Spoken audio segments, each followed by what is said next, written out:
Assalamualaikum warahmatullahi wabarakatuh. Halo pemirsa, apa kabar Anda hari ini? Mudah-mudahan selalu sehat dan tetap semangat menjalankan aktivitas sehari-hari. Senang sekali hari ini saya Nada Nasyaya kembali hadir menjumpai Anda di Suara Sriwijaya. Nah pemirsa, kita akan berbicara tentang literasi digital. Ini sering sekali kita dengar di masa saat ini. Kita akan berbincang-bincang tentang pentingnya literasi digital menuju masyarakat digital. Apa itu literasi digital dan juga apa itu masyarakat digital? Sudah hadir dua orang narasumber saya di studio hari ini. Ada peneliti literasi digital, ada Ibu Dr. Isabella SIP MSI. Ibu Bella, sehat Bu ya? Alhamdulillah. Sehat, alhamdulillah. Dan juga ada blogger, juga penggiat literasi digital, juga dosen juga ya Bu ya.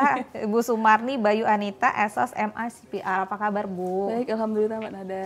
Sehat Bu ya. Saya manggilnya apa nih? Banget. Ibu Sumarni ya? Mbak Nita aja. Mbak Nita. Oke, Mbak Nita, sehat ya, alhamdulillah.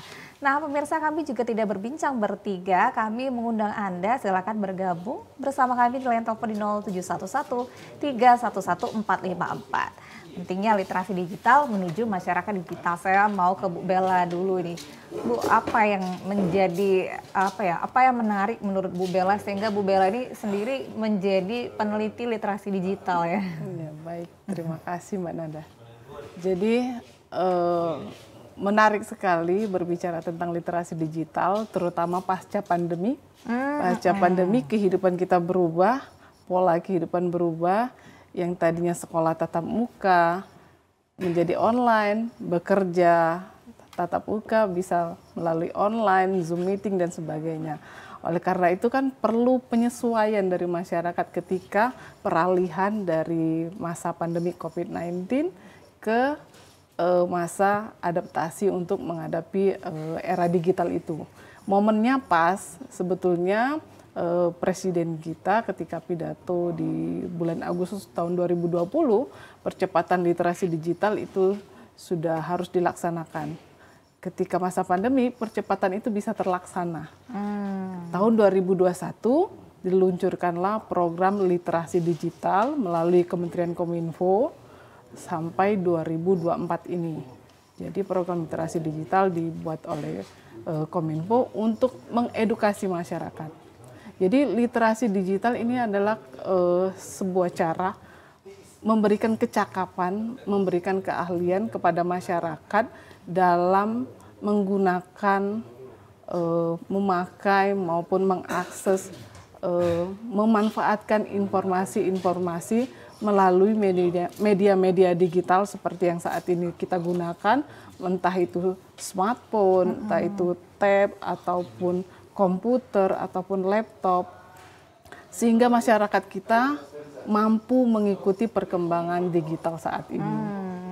Begitu Mbak Nada. Jadi sinkron ya dengan kondisi saat ini, kemudian program dari pemerintah pun juga sinkron, jadi sama-sama ingin memajukan istilahnya ya literasi digital ini. Baik, saya ke Mbak Nita.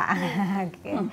Mbak Nita ini blogger ya, saya mau nanya background dulu, blogger. Ini udah sejak kapan ngeblognya? Saya ngeblog dari tahun 2007. Wow, udah berapa belas? Ya, jadi lulus S1 kemarin, pulang ke Palembang, kebetulan kan kerjanya di salah satu bimbel ya, bimbel GSC gitu kan. Kemudian di situ sebagai kepala outlet juga kita buka web, dan selagi kerja kayak bikin blog dan tergabung juga dalam blog Wongkito, ya, wongkito.net. Jadi tahun 2007 blogger mandiri, tapi kemudian tergabung dalam komunitas. Dulu masih ngobrol itu lewat email gitu ya. Kalau sekarang kan ngobrolnya udah lewat WA, dulu masih email. Jadi dari 2007 suka ikut beberapa lomba juga. Akhirnya juga kita juga diajak ke MPR RI di Jakarta karena kita blogger. Banyak perkumpulannya tuh, ada blogger Palembang, kemudian juga ada Kompasiana Palembang. Dulu juga sempat ikut di untuk yang cantik-cantik ya, blogger kecantikan. Ya, jadi sejak 2007 sampai dengan sekarang alhamdulillah masih aktif. Oh, jadi dulu yang melatar belakang itu adalah minat gitu ya? Dulu hobi nulis, jadi di latar belakangnya dengan hobi nulis. Jadi kita menceritakan seluruh kegiatan saya yang kerja sebagai dulu di bimbel itu gitu kan. Saya hari ini kesini ke situ, sembari menceritakan tentang kota Palembang. Jadi di blog saya itu juga sedikit tentang pariwisata, tentang apa namanya kalau saya jalan-jalan gitu kan. Jadi kita tulis. Jadi banyak cabangnya, makan, kuliner, kemudian juga tentang pariwisata. Tapi beberapa juga tentang hasil saya kuliah gitu ya. Saya masukkan juga ke situ dan banyak pengunjungnya juga ternyata. Ternyata ya. Ternyata sebenarnya 2007 tuh internet 2007. juga belum semasif ini ya. Belum semasif ini, masih ada Facebook, masih zaman-zamannya. Apa ya sebelum Facebook dulu ada tuh Friendster, bener. Masih zaman-zamannya Friendster. Chattingan juga ya, chattingan pakai Yahoo Messenger, ASL, PLS gitu. Jadi kalau dari dulu saya udah email sudah sejak tahun 2002 kalau punya email, Gmail gitu kan. Tapi aktif di blog sendiri tahun 2007 dan masuk dalam kelompok komunitas blogger Palembang Wongkito.net itu tahun 2007 juga. Jadi dulu namanya ada pecah telok gitu ya. Jadi kita dulu suka kumpul secara offline juga selain melalui online, kita ke panti asuhan juga memberikan. Jadi tahun 2007 tuh sudah mulai sebenarnya Ibu literasi digital itu. Walaupun belum diterapkan oleh pemerintah, kita udah mulai coba untuk memberitahukan bahwasanya ada kegiatan yang namanya blogger gitu loh. Kita memberitahukan informasi mengenai apapun yang kita sukai melalui digital. Dalam hal ini menjadi seorang blogger itu tadi. Oke. Iya. Terasa nggak Mbak Nit, perkembangan dari 2007 sampai ke sekarang nih, apa yang sangat terjadi perubahan yang sangat besar kah ini? Ya sempat vakum juga. Jadi ketika medsos ini muncul ya Bu ya, Instagram muncul, itu blogger tuh sempat turun gitu kan. Sempat turun. Tapi kemudian bangkit lagi. Bahkan dulu ada pemilihan Kartini blogger gitu ya. Alhamdulillah masuk finalis gitu kan. Jadi kumpulan blogger emak-emak se-Indonesia. Ya cerita kita memang macam-macam, cara bikin makanan yang enak kayak gitu ya. Resep-resep. Ya hal-hal kayak gitu. Sempat turun juga karena mungkin adanya Instagram, jadi orang sungkan baca gitu ya, lebih suka ngelihat gambar. Ataupun juga kemudian muncul YouTube gitu kan, jadi sempat mengalami penurunan walaupun sekarang juga masih selalu ada di grup-grup itu masih suka ngobrol apa updatean berita terbaru, tulisan terbaru. Seperti terakhir saya ngupdate itu di bulan Desember kemarin, ya biasa ngomongin tentang rutinitas selama setahun ya, semacam kaleidoskop seluruh blogger ngapain aja, apa yang sudah dicapai dan apa yang menjadi target tahun depan, itu seperti itu kayak gitu. Oke, menarik. Nah Bu Bella, ternyata ini sudah lama ya, bahkan ini sudah ada komunitasnya. Jadi memang sebenarnya perkembangan internet itu tuh juga terus ya mengalami peningkatan setiap tahunnya. Nah kalau Bu Bella ngeliat nih pengalaman dari Mbak Nita nih dari tahun 2007 gimana nih Bu? Iya, berangkat dari pengalaman Mbak Nita itu kebetulan ya kita kalau dulu masih ada Facebook, Yahoo Messenger gitu ya, untuk media komunikasi gitu kita. Sekarang sudah jauh lebih beragam, lebih bervariasi. Nah, oleh karena itulah seiring perkembangan kemajuan teknologi ini tentunya masyarakat kita tuh perlu diedukasi. Ada hal yang bisa kita tayangkan, yang bisa kita publikasi, tapi ada juga yang tidak. Nah, ini yang perlu kita edukasi. Bahkan beberapa media internasional mencatat misalnya masyarakat Indonesia ini kalau ngasih komen paling tidak sopan. Nah, oleh karena itu perlu diedukasi melalui literasi digital, inilah salah satunya. Makanya Kominfo membuat program literasi digital itu dengan 4 pilar literasi digitalnya. Oke, apa aja tuh Bu? Digital skill, digital culture, digital safety, dan digital etik. 4 hal ini penting sekali diketahui masyarakat kita. Makanya ketika kami melaksanakan program literasi digital, kebetulan kemarin saya regional leader literasi digital untuk Jambi Sumsel Babel. Jadi kami merambah ke semua 3 provinsi itu, melihat pelaksanaan literasi digital, dan masyarakat sangat antusias. Yang nggak pernah ikut Zoom jadi tahu Zoom meeting, ibu-ibu PKK di pedesaan semua bisa ikut. Karena sasaran dari literasi digital yang dilaksanakan oleh Kominfo itu semua lapisan masyarakat, mulai dari pelajar, ya, dari SD, SMP, SMA, sampai ke perguruan tinggi, organisasi, TNI, Polri, ibu-ibu, organisasi pemuda, semua tercover gitu. Jadi semua lapisan, tergantung segmennya. Gitu. Jadi sangat penting sekali sehingga masyarakat kita bisa mengikuti paling tidak mereka sudah tahu, oh ada informasi yang bisa mereka tayangkan, ada yang tidak.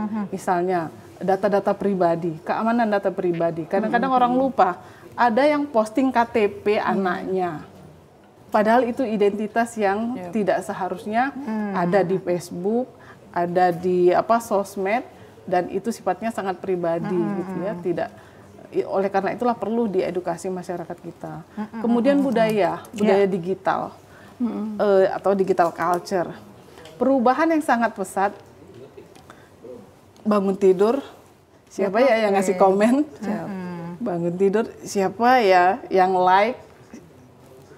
Nah, ini menjadi salah satu hal yang penting untuk diedukasi ke masyarakat bahwa ada perubahan pola baru, budaya baru yang harusnya bisa menjadi dampak positif.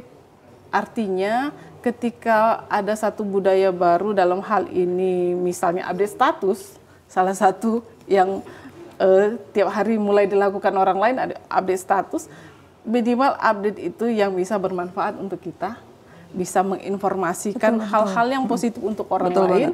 Ya salah satunya seperti Mbak Nia tadi melalui blogger. Jadi informasi yang kita berikan itu bisa bermanfaat buat orang lain, apalagi buat kita sendiri gitu ya.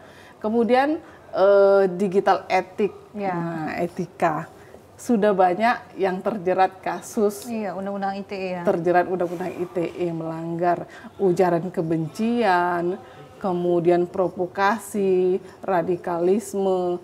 Ini yang perlu kita antisipasi. Oleh karena itulah di 4 pilar literasi digital ini kita membekali masyarakat tidak hanya skill, masyarakat secara individual mereka harus punya skill untuk memanfaatkan teknologi digital ini. Tapi di sisi lain mereka harus tahu rambu-rambu lain mana yang bisa dilakukan, mana yang tidak di dunia digital. Menarik sih, memang harus diedukasi nih. Saya ke Mbak Nita. Mbak Nita sendiri melihat nih ya, karena sudah kenal istilahnya. Kalau dulu kan mungkin di era tahun-tahun 2000-an lah, awal-awal gitu ya, ketika masyarakat baru mengenal internet, kemudian kalau mau ke internet tuh harus ke warnet gitu kan ya. Kalau nggak sekarang kan di seluruh rumah udah punya sekota gitu ya. Terus kalau sekarang kan di rumah-rumah udah punya wifi, udah smartphone-nya udah inilah beda. Nah, apa yang membuat ini maksudnya Mbak Nita sendiri melihat perkembangan positif dan juga negatifnya dalam perjalanan internet dan perkembangannya ini? Nah, jadi seperti mata uang tuh ya, selalu ada sisi positif dan negatif untuk segala sesuatu. Lagi-lagi yang dilihat adalah usernya, siapa yang menjadi penggunanya. Jadi seperti warga negara Indonesia, kita juga ada warga negara internet gitu ya, sebagai netizen, kita yang memberikan produksi sekaligus yang mengkonsumsi berita-berita yang muncul di media sosial gitu kan. Makanya sebagai orang yang memproduksi tentu kita harus sadar diri ya Bu ya, harus memposting yang positif-positif. Jangan posting yang negatif-negatif, hal-hal yang pribadi tadi kan, misalnya lagi di kamar mandi lah, lagi di tempat tidur ya, hal-hal gitu kan nggak perlu diposting gitu ya, karena ya buka aib sendiri gitu kan. Tapi kadang ya kita nggak bisa memberi informasi ke seluruh manusia gitu, seluruh orang. Ada juga kita akan menemukan di internet itu postingan-postingan yang dalam tanda kutip. Kalau untuk masalah kasus-kasus yang terjadi di dunia internet, kita itu di ranah blogger itu sendiri pernah dulu di kasus Prita ya Bu ya. Nah, itu lagi heboh-hebohnya, bahkan kita ikut penandatanganan untuk pembebasan karena dia mengeluhkan gitu ya adanya pelayanan di suatu rumah sakit secara pribadi malah ya. Lalu dia dikejar secara email padahal ya. Kemudian dia dijerat secara hukum gitu kan. Dan itu banyak sekali. Sama yang juga nagih-nagih hutang Bu ya, nagih-nagih hutang padahal dia yang punya minjemin utang, tapi karena dia nagih lewat Facebook, dia yang kemudian dipenjara gitu kan. Jadi memang keberadaan internet ini sendiri tentu merubah banyak hal. Kita sebagai user tentu harus bisa baik-baik dalam mengetik. Nah, jadi kalau dulu mulutmu harimaumu, sekarang ketikanmu ya harimaumu gitu juga ya. Jadi sama kayak ini ya, membuli artis gitu ya. Kita semaunya misalnya, wah tambah gendut misalnya seperti itu. Yang lagi tren. Lagi tren banget. Ya mungkin menurut dia ya itu hanya ketikan, itu nggak perlu sakit hati. Jadi merusak mental ya? Ya itu benar banget, itu merusak mental kita yang membacanya dan tidak disarankan. Jadi kalau untuk masa sekarang Mbak Nada, ya kayak semacam komunitas tular nalar, kebetulan saya juga ikut di situ gitu kan. Yaitu semacam komunitas bagaimana kita yang udah agak paham sedikit tuh ya tentang bagaimana memanfaatkan internet, itu juga menularkan kepada yang lain bahwasanya ya jangan asal menerima 100% apa yang dihadirkan oleh media sosial. Karena sama seperti segala sesuatu tentu ya jangan diterima mentah-mentah gitu ya. Baik. Harus bisa menyaringnya dengan sebaik mungkin. Oke, baik. Jadi sebenarnya ketika kita ingin membuat literasi digital, masyarakatnya pun harus lebih diedukasi lagi, harus lebih paham. Dan kita yang lebih paham sedikit nih, sebaiknya kita berbagi. Inilah kita lagi berbagi nih hari ini pemirsa terkait literasi digital. Anda dapat bersama kami untuk ngobrol-ngobrol langsung tentang literasi digital di 07113114454. Tapi setelah jeda iklan berikut ini, tetaplah bersama kami.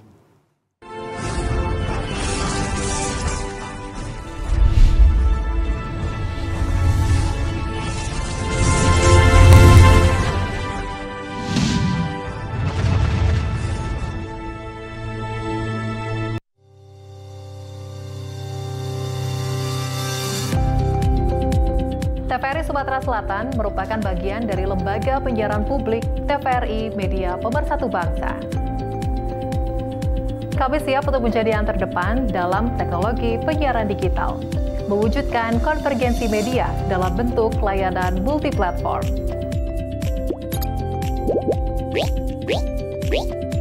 Dikelola secara modern, tepat guna, dapat diakses secara global, serta jangkauan yang sangat luas.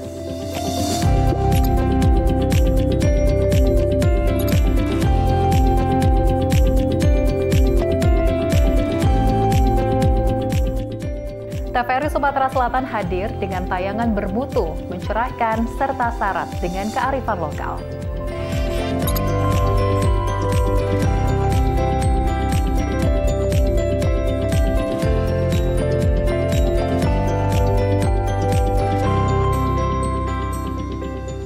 Memotivasi masyarakat melalui program informasi, pendidikan, dan hiburan yang menguatkan persatuan dan keberagaman. Sebagai Satker PNBP, pendapatan negara bukan pajak, TVRI Sumatera Selatan siap bekerja sama dengan siapa saja. Kami akan menjadi mitra terbaik Anda dalam kerjasama program acara, liputan publikasi, dan promosi. TVRI, Media Pemersatu Bangsa.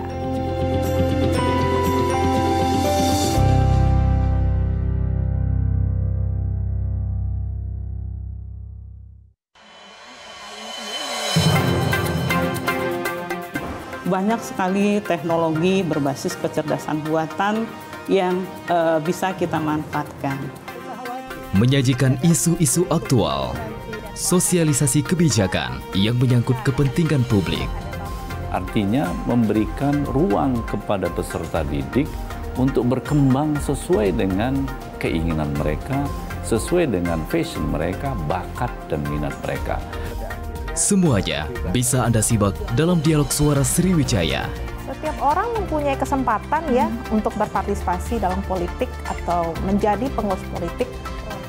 Dengan menghadirkan narasumber yang berkompeten dari kalangan akademisi, tokoh masyarakat, maupun birokrasi.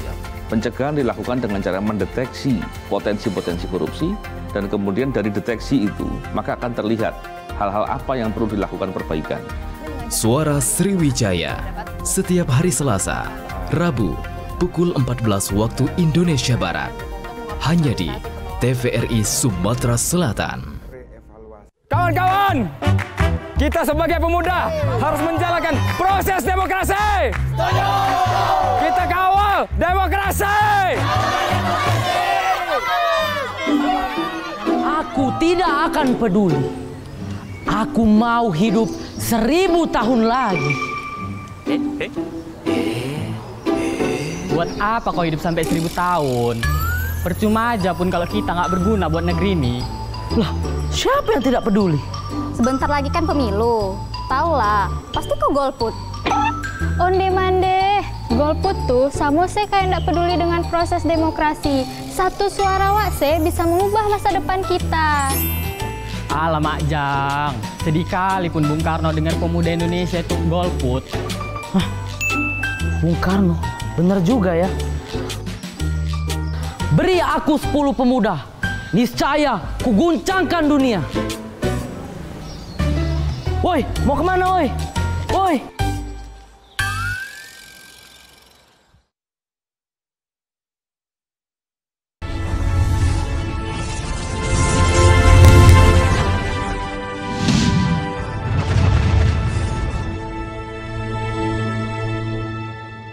Terima kasih Anda masih bersama kami di Suara Sriwijaya siang hari ini. Semakin menarik ini pemirsa perbincangan kita ngomongin tentang pentingnya literasi digital bagi masyarakat digital. Nah bagi Anda nih silakan ingin bergabung bersama kami di line telepon di 0711 311 454 bersama dengan Bu Bella dan juga Mbak Nita. Nah tadi sebenarnya sih kalau kita ngomongin digital ini nggak ada habis-habisnya ya Bu ya. Kayak kalau cerita Mbak Nita tadi dari tahun 2007 nih. Kalau Bu Bella nih saya sebenarnya lebih penasaran lagi sih dengan literasi digital. Karena gini Bu Bella, pengalaman ya kalau kata Mbak Nita tadi itu seperti ada sisi negatif, ada sisi positif. Kita sangat tahu sekali, sangat diuntungkan sekali dengan era saat ini ya Bu ya. Tetapi negatifnya juga ternyata banyak apalagi sekali. Sekarang ini udah banyak sekali platform-platformnya yang seperti kata Bu Nita nih, ya jangan sampai lah aib-aib di buku, wah makin rame. Tapi ini Bu Bella nih gimana sih Bu itu mengedukasi masyarakat ini Bu? Iya, jadi melalui 4 pilar literasi digital itu biasanya segmen-segmen itu kita bagi. Ada yang digital skill, ada yang digital culture, ada yang digital etik, ada yang digital safety. Di segmen-segmen itulah masyarakat diedukasi. Ketika mereka diajak bicara tentang digital safety, bagaimana mereka menjaga data pribadi, tidak memposting sembarangan, apa yang mereka punya itu diperlihatkan semua di media sosial gitu. Nah, di situ dikasih rambu-rambu, dikasih tahu bahwa kita memposting yang bisa bermanfaat untuk orang lain, menginformasikan informasi yang baik kepada orang lain, dan data-data pribadi itu harus dijaga gitu ya. Kemudian etika di dunia maya juga harus dikedepankan. Sudah banyak kasus-kasus yang melanggar undang-undang ITE, bahkan terpenjara gitu ya, dan merugikan diri sendiri. Oleh karena itu ya masyarakat harus tahu gitu bahwa ujaran kebencian, membuli, ya sekarang melalui media sosial apapun bisa dilakukan. Sekarang semuanya ada di kita nih, kita mau di posisi yang mana? Kalau kita menempatkan etika dengan baik, ya keuntungannya juga kita dapat. Ya seperti Mbak Nita ya, kalau kita menjaga etika pastinya follower bertambah gitu ya, adsense-nya juga banyak. Ya, rezekinya banyak juga. Karena seperti yang disampaikan tadi, sisi positif negatif dari kemajuan teknologi digital ini, di satu sisi lapangan pekerjaan itu ada yang tersingkirkan, ya seperti operator ya. Tapi di sisi lain lapangan pekerjaan baru pun banyak bermunculan dan uangnya banyak. Banyak banget tuh. Anak-anak bahkan maksudnya masih sekolah pun udah bisa cari kerja. Sudah bisa menghasilkan. Mahasiswa kami banyak sekali yang selebgram. Oh iya sih. Jadi selebgram, iklan-iklannya banyak ya. Kalau mereka bisa memanfaatkan itu dengan baik, seperti sekarang kemudian belanja-belanja online, toko online, semuanya bisa dimanfaatkan sehingga itu bisa memberikan dampak yang baik sekali bagi baik keuntungan secara ekonomi maupun keuntungan kita secara pribadi untuk meniti karir ke depannya. Gitu. Ya, sebenarnya kalau bisa dimanfaatkan secara positif, itulah gunanya literasi digital ini ya Bu ya. Jadi memanfaatkan ini menjadi lebih banyak positifnya. Makanya di salah satu narasumber di literasi digital itu ada key opinion leader. Syaratnya itu harus mempunyai follower lebih dari 10.000. Dan biasanya mereka sudah punya penghasilan yang lebih dari internet itu sendiri, dari blog-blog mereka, dari Instagram dan sebagainya. Artinya dia memanfaatkan internet itu secara positif dan menghasilkan gitu ya. Oke. Mbak Nita, kalau Mbak Nita sendiri melihat ini ya, bagaimana sih masyarakat ini menerima ya perubahan-perubahan ini gitu ya? Karena Mbak Nita ini pelaku dari dulu sih, maksudnya udah belasan tahun sih udah mengikuti. Tentu masyarakat ini kan cukup shock ya, bahkan cukup shock. Oh tiba-tiba ini ternyata bisa nyari uang nih di sini. Tiba-tiba yang biasanya tuh introvert jadinya extrovert, bisa keluar karakter-karakternya. Gimana Mbak Nita lihat? Ya, jadi secara user memang ada beberapa jenis ketika orang menerima teknologi komunikasi ya Bu ya. Pertama ada 4 ya. Pertama yang bisa menerima dengan sangat cepat, sampai dengan yang terakhir yang sangat lambat, tidak bisa gaptek gitu ya. Mau nyuruh bapak kita misalnya, dia nggak mau tahu gitu ya, ngetik aja mungkin minta tolong ketikin di laptop itu. Jadi lagi-lagi kembali ke kitanya. Kalau kita melihat definisi dari literasi digital sendiri adalah tentang kecakapan gitu ya, kemampuan, keterampilan seseorang dalam memanfaatkan atau menggunakan teknologi digital. Baik alat-alat komunikasinya maupun dari aplikasi-aplikasi digital itu sendiri seperti apa. Ya mungkin beberapa netizen ya, beberapa pengguna media internet, dia hanya maunya ke merek-merek tertentu. Makanya ada kebiasaan-kebiasaan yang foto depan toilet gitu ya, dengan menggunakan HP tertentu gitu kan. Itu kan juga menjadi sebuah kebudayaan baru ya Bu ya, yang selama ini kalau misalnya HP ya disimpan gitu kan, ini enggak, pengen nunjukin oh ini mereknya, brandnya apa loh gitu ya. Kemudian juga ya banyak sekali gitu ya, selain itu apa namanya, ya banyak gitu ya selain itu. Jadi kita juga sebagai penikmat internet harus tahu kita itu ada di posisi yang mana gitu lah, kurang lebih ya.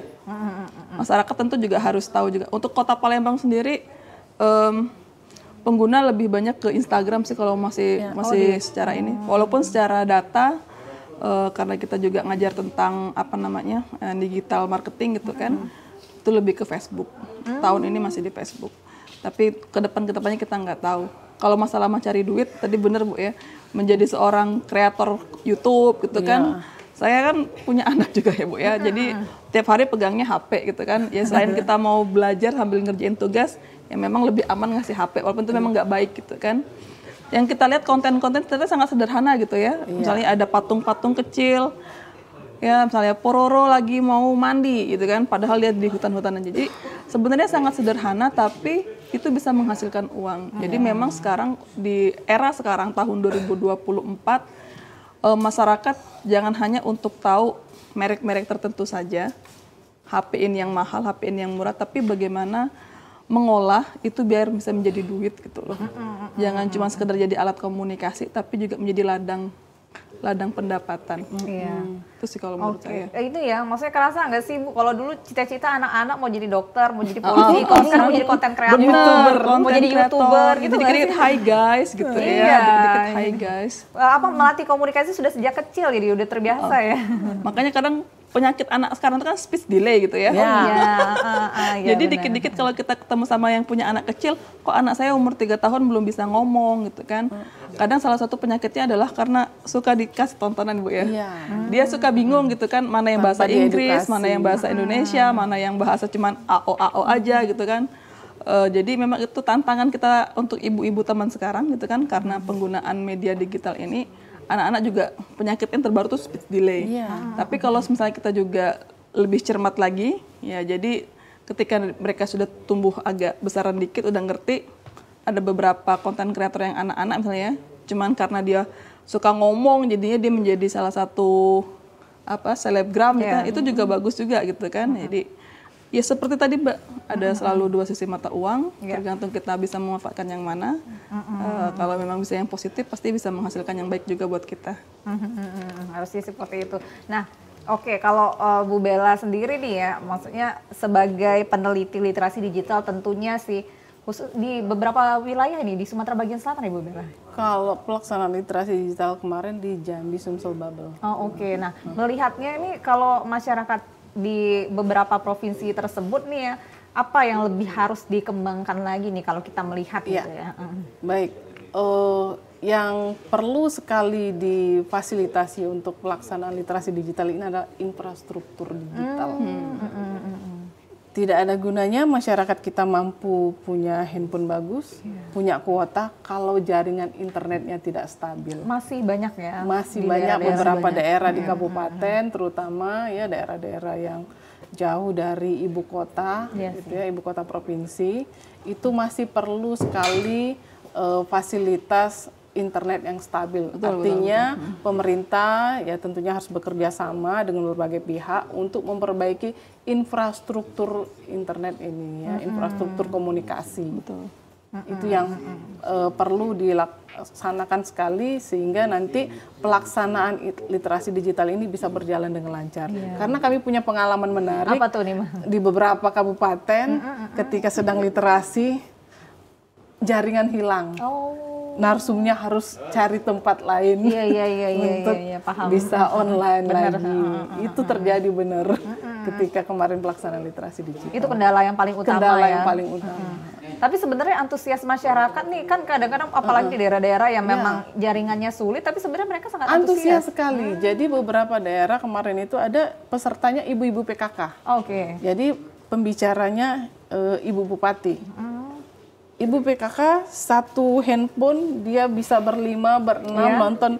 Oh ini ya Zoom meeting. Oh kita sedang Zoom meeting. Mereka tahu akhirnya begini rasanya ikut Zoom meeting, ikut literasi digital melalui handphone. Ternyata dunia digital itu semenarik itu sebenarnya gitu ya. Tapi mudah-mudahan infrastrukturnya bisa segera dikembangkan. Kita harus break lagi nih Bu Bella dan juga Mbak Anita nih pemirsa. Semakin menarik Anda dapat bergabung bersama kami di 071131144. Tetaplah bersama kami.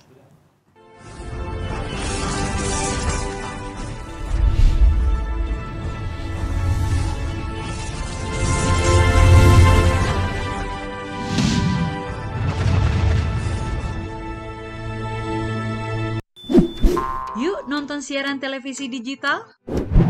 Bagaimana ya cara menangkap siaran televisi digital? Pertama, pastikan di daerah Anda sudah ada sinyal siaran televisi digital. Kedua, gunakan antena UHF di dalam atau di luar rumah Anda. Ketiga, pastikan televisi Anda sudah dilengkapi penerima siaran digital DVB T2. DVB T2 merupakan jenis sinyal yang digunakan Indonesia dalam penyiaran televisi digital. Keempat, pilih auto scan, lalu pindai televisi Anda. Bagaimana jika televisi Anda masih analog? Pasangkan set-top box, televisi Anda otomatis menangkap siaran digital. Bersih gambarnya, jernih suaranya, canggih teknologinya.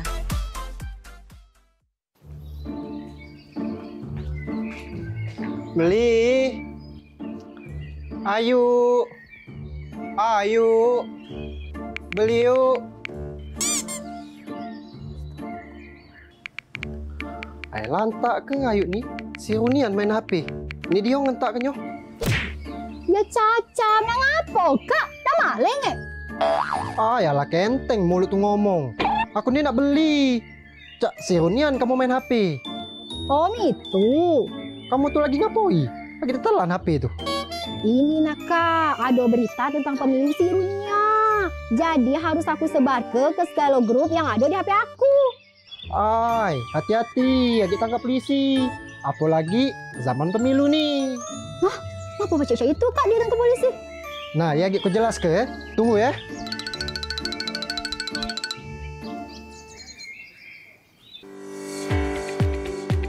Setiap orang yang dengan sengaja dan tanpa hak menyebarkan berita bohong atau menyesatkan dapat diancam pidana berdasarkan Pasal 45A ayat 1 Undang-Undang Nomor 19 Tahun 2016 dengan ancaman pidana 6 tahun atau denda paling banyak 1 miliar rupiah.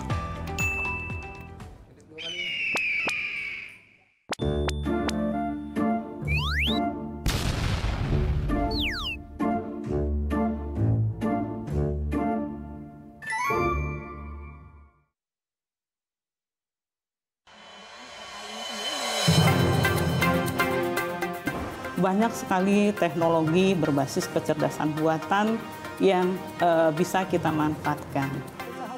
Menyajikan isu-isu aktual, sosialisasi kebijakan yang menyangkut kepentingan publik.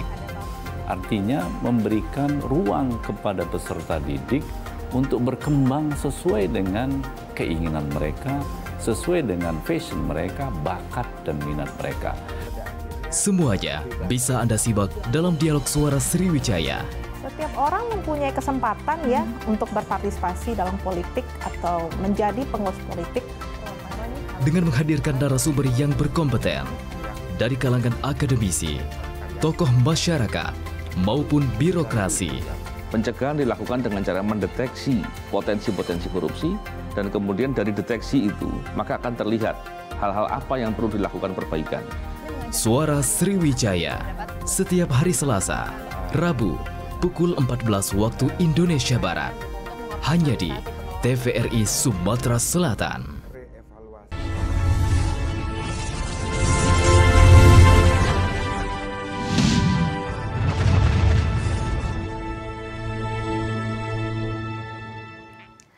Terima kasih pemirsa, Anda masih bersama kami di Suara Sriwijaya siang hari ini. Pentingnya literasi digital menuju masyarakat digital masih menjadi tema kita di siang hari ini.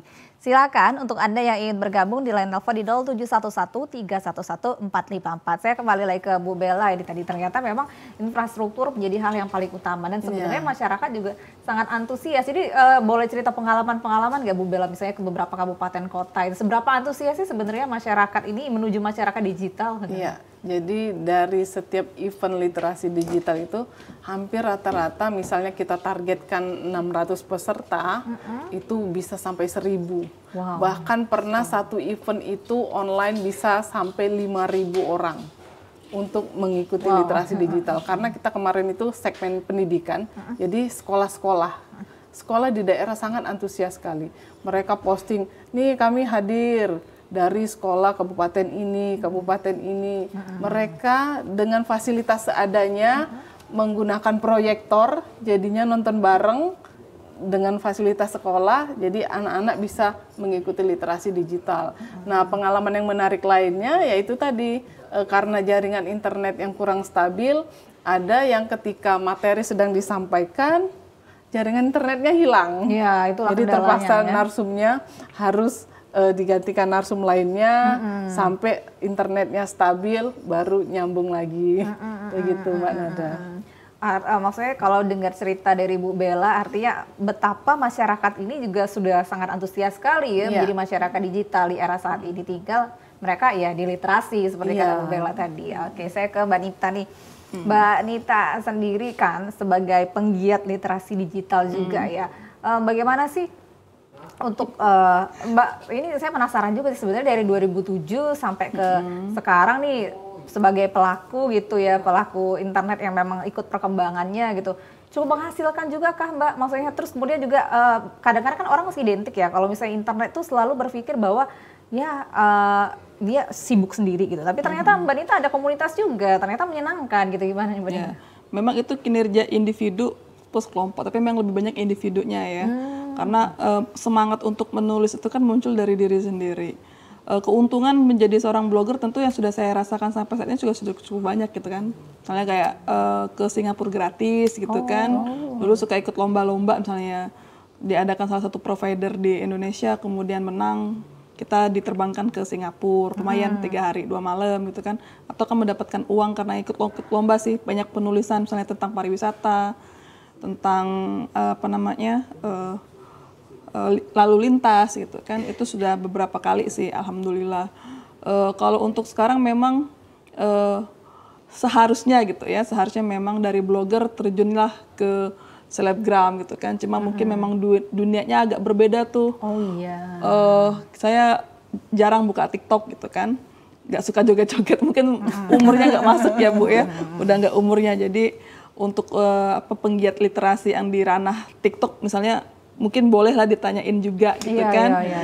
Karena memang tadi yang disampaikan oleh Bu Bella gitu kan, ya memang literasi digital itu otomatis sebuah kegiatan yang kita mengajak orang lain untuk memahami dan bagaimana memanfaatkan internet itu dengan baik gitu kan. Dan bagi kami yang sebagai blogger yang memang kegiatan literasi digital itu kami dapatkan secara otodidak gitu ya Bu ya. Oh ini harus dilakukan, oh ini yang tidak harusnya dilakukan. Ya memang itu kadang kami diskusi aja melalui grup. Tiba-tiba mungkin ada teman kami misalnya, wah kamu posting ini, kayaknya ini bukan asalnya dari sini deh. Itu masukannya saling mengingatkan. Alhamdulillah memang teman-teman blogger Palembang ini baik-baik gitu ya. Baik yang di Kompasiana Palembang maupun yang di blogger Palembang maupun yang beauty blogger gitu kan, semuanya masih aktif. Walaupun memang durasinya sudah agak lebih sedikit ketimbang zaman-zaman masa jayanya dulu. Sekarang mungkin udah digantikan pada Instagram, kemudian juga ke TikTok, juga ke YouTube, seperti itu. Banyak ya, jadi maksudnya memang ada eranya masing-masing gitu ada ya? Ada eranya, jadi dulu ketika misalnya masih aktif di beauty blogger, hampir seminggu itu sampai 3 kali misalnya gitu ya, diundang untuk mencoba make up tertentu, kemudian diberikan produk-produk gratis, dan kemudian di reviewer gitu kan, dan kita tulis di blog kita. Jadi kalau misalnya dibuka di blog saya di nitastory.blogspot.com itu kan beberapa menceritakan tentang ya beberapa produk-produk tertentu ya. Jadi dikasih gratisan semua ya. Dikasih gratisan. Lumayan nih hemat make up nih. Bener. Bahkan dikasih baju gratis juga pernah gitu kan, beberapa brand yang di Palembang Icon gitu kan. Saya lihat tuh wah ini HP 3 juta nih baju ini lumayan gratis gitu kan. Waya-waya cuman cerita gitu kan bagaimana rasanya dan lain sebagainya. Alhamdulillah, tapi ya jadi itu positifnya Mbak. Jadi kita sebagai dulu mungkin kalau sekarang kayak mahasiswa saya tuh dia jadi selebgram gitu kan. Saya ini udah bukan masanya saya lagi, tapi dia benar-benar menjadi pembicara di beberapa tempat gitu kan.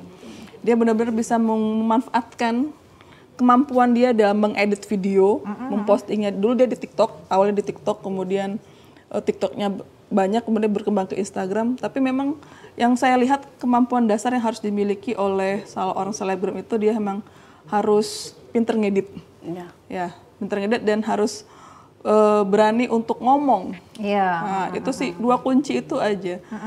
Karena kalau kita ngeliat dari sisi pendidikan mungkin ya, wah ini belum S2 nih, belum S3 nih gitu kan, tapi kok followersnya banyak gitu ya. Jadi yang kita lihat memang bukan faktor laki-laki keberuntungan juga, tapi memang kemauan dia untuk belajar yang lebih, yang orang lain cuman hanya bisa memanfaatkan scroll aja, dia belajar ngedit, dia posting. Saya tahu betul itu, dia awalnya dari 0, jadi baru jadi mahasiswa, followernya baru 0, dandannya masih sangat biasa aja, sekarang udah putih banget gitu. pasti mungkin dia sudah perawatan banyak banget gitu kan, entah sudah endorse perawatan juga, entah itu gratisan, entah dia memang bayar mahal untuk itu.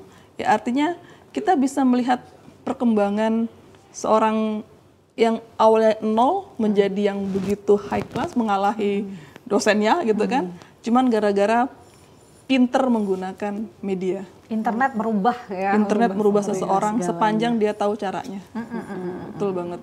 Itu benar-benar ada dan orangnya ada gitu kan. Iya. Dan ada di depan mata contohnya ya, real gitu ya. Real banget. Karena saya suka ngiri gitu ya. Saya mau sama tadi satu lagi.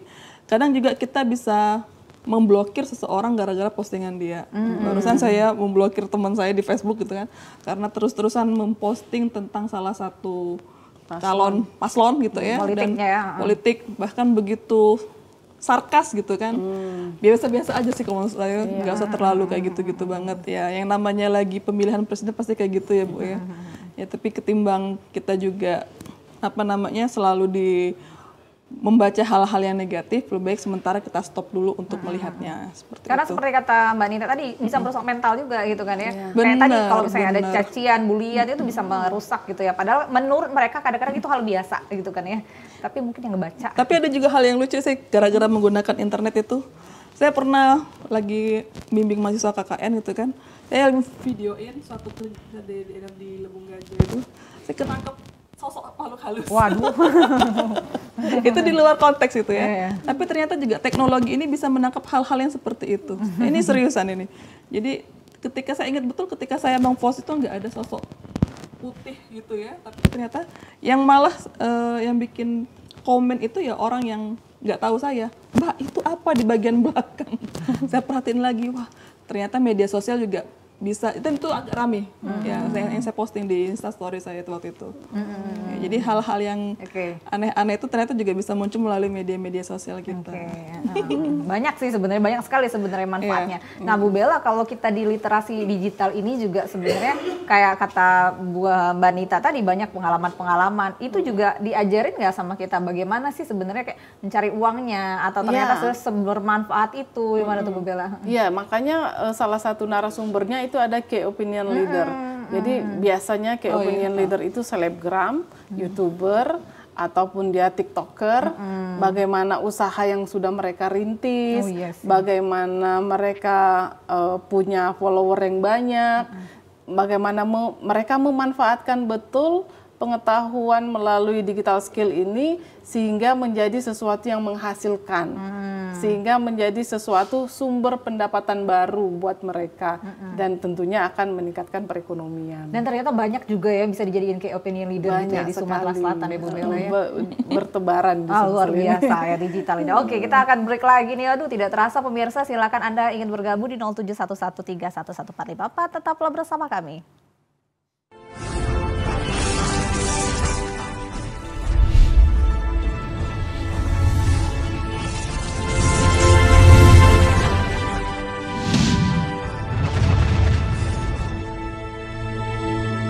Warga Plus 62, pemilu sudah dekat.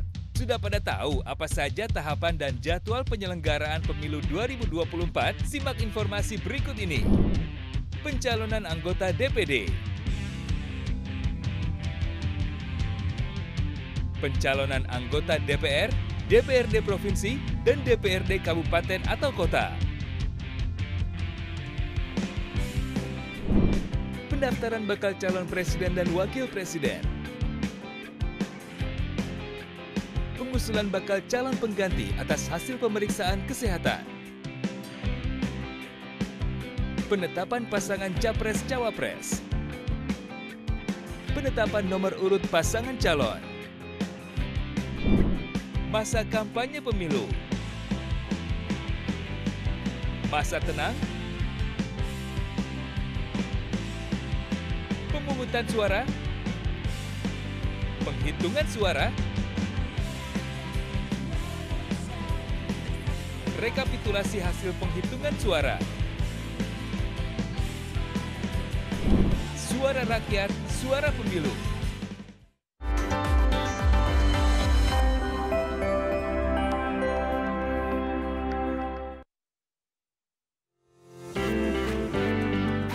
Oi Mang, cak mano, milu lah dekat ini. Lado pencalon pemimpin untuk pilihan kita nih. Aduh lah Mang, kalau kamu? Ay aduh, kan kita nih sesuai hati nurani itulah. Kalau aku masih bingung untuk kepemilian nih.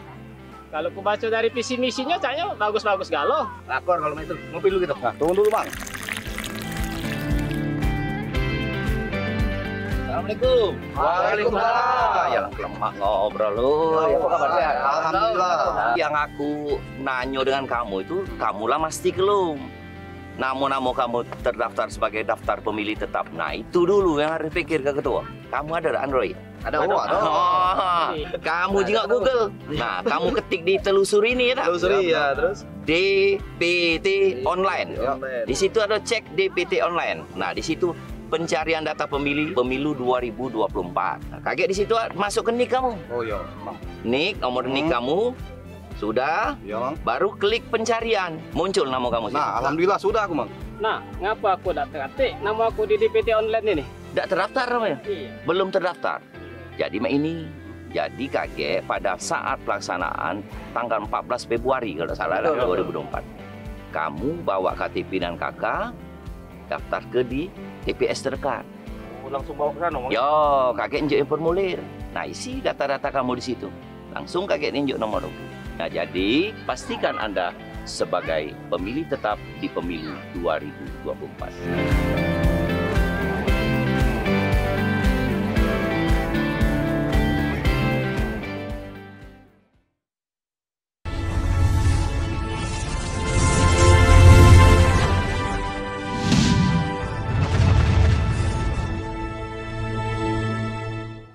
Terima kasih Anda masih bersama kami di segmen terakhir Suara Sriwijaya hari ini. Anda dapat bergabung bersama kami di line telepon di 0711314454. Pentingnya literasi digital menuju masyarakat digital. Nah, seperti yang tadi berbincang sama Bu Bella dan juga Mbak Anita nih ya, sebenarnya kalau kata Bu Bella tadi banyak sekali sebenarnya yang bisa menginspirasi dari Sumatera Selatan ini gitu kan.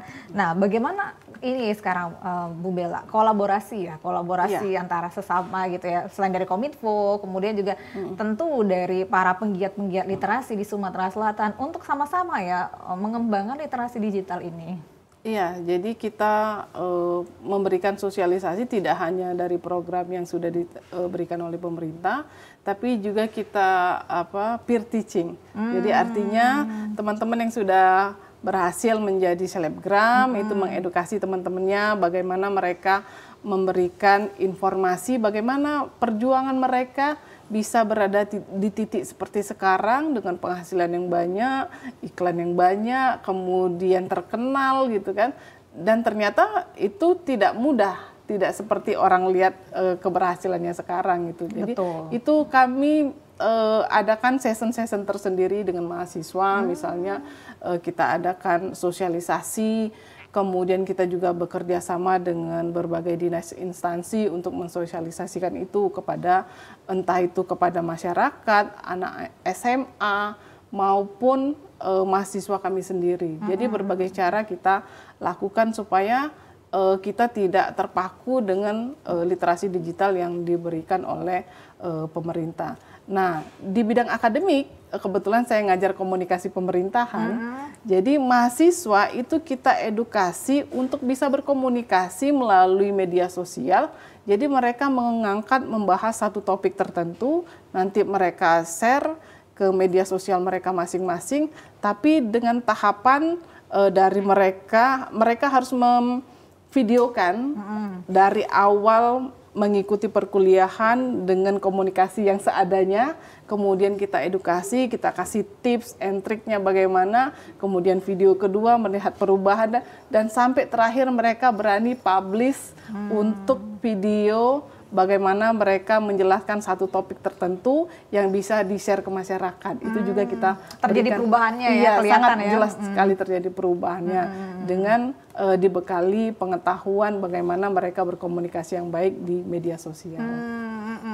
Jadi ada outputnya gitu ya, kita nggak hanya ngasih-ngasih aja literasi tapi ternyata secara praktek dan juga bisa ada hasilnya ada gitu dan bermanfaatnya sampai gitu. mereka bisa berani berbicara di depan orang banyak. Oke, luar biasa sih, itu memang harusnya seperti itu, jelas ada goals dan ada output yang bisa. Nah, kalau Mbak Nita sendiri juga melihat bagaimana nih menggiatkan literasi digitalnya khususnya untuk para rekan-rekan ya, tentu paling dekat adalah mahasiswa gitu ya, kemudian dari di luar lingkungan universitas pun juga dalam melakukan pengabdian juga, ini gimana nih? Dulu sebelum dari blogger saya loncatnya ke Genpi dulu. Genpi itu Generasi Pesona Indonesia, jadi ke pariwisata Sumatera Selatan. Jadi kita mencoba untuk bagaimana memasarkan pariwisata tapi melalui digital. Jadi di Genpi itu sendiri dia punya Instagram, punya YouTube juga. Nah, jadi situ kita belajar juga. Jadi ternyata kalau kita mau sukses sekarang, selain kita punya brand, kita juga harus punya media sosial. Itu salah satu sarana wajib yang harus dimiliki. Dan zaman sekarang juga jadi dosen, jadi saya jadi dosen itu dari 2012 Bu, kemudian sekarang tuh sudah tahun ke-11 saya. Nah, jadi tugas-tugas di 3 tahun terakhir itu mesti lewat media sosial.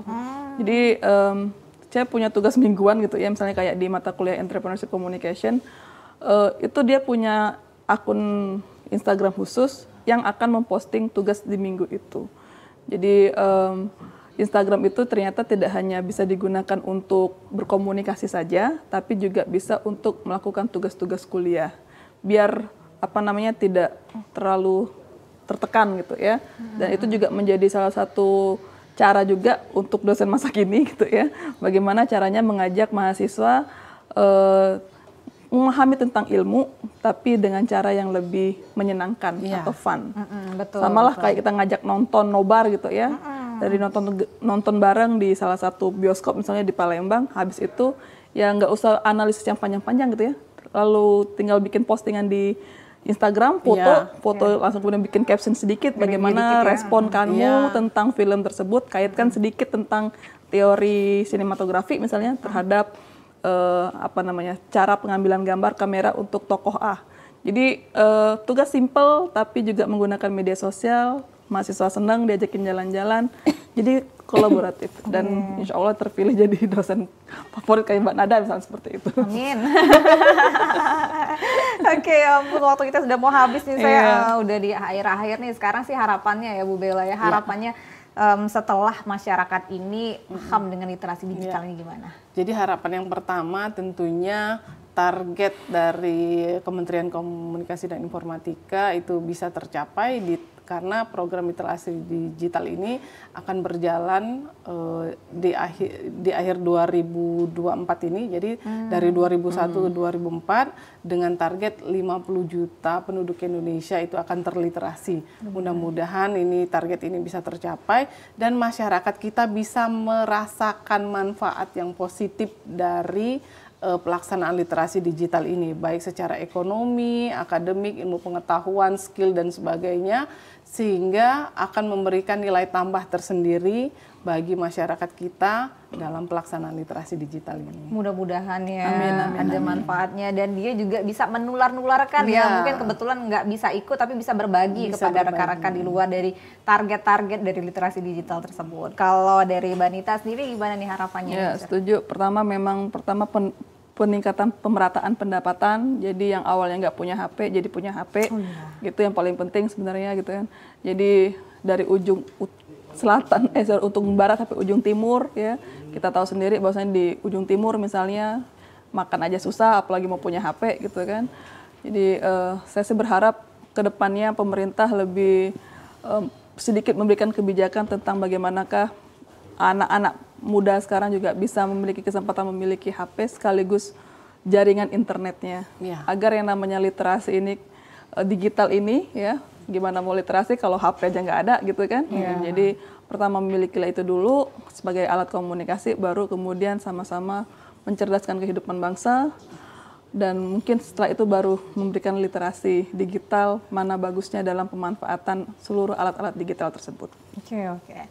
Bu Bella boleh berikan pesan kepada teman-teman, generasi-generasi muda, juga mungkin masyarakat-masyarakat yang menonton TVRI Sumatera Selatan terkait literasi digital. Baik, kepada seluruh masyarakat, mari kita sukseskan literasi digital. Semoga Indonesia makin cakap digital.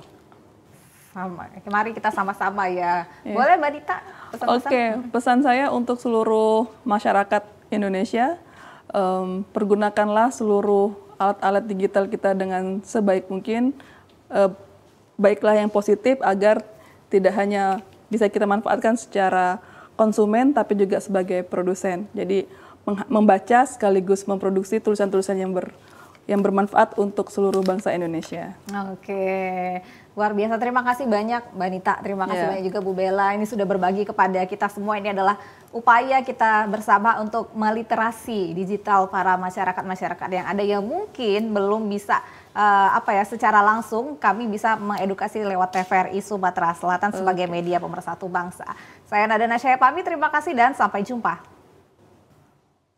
Terima kasih.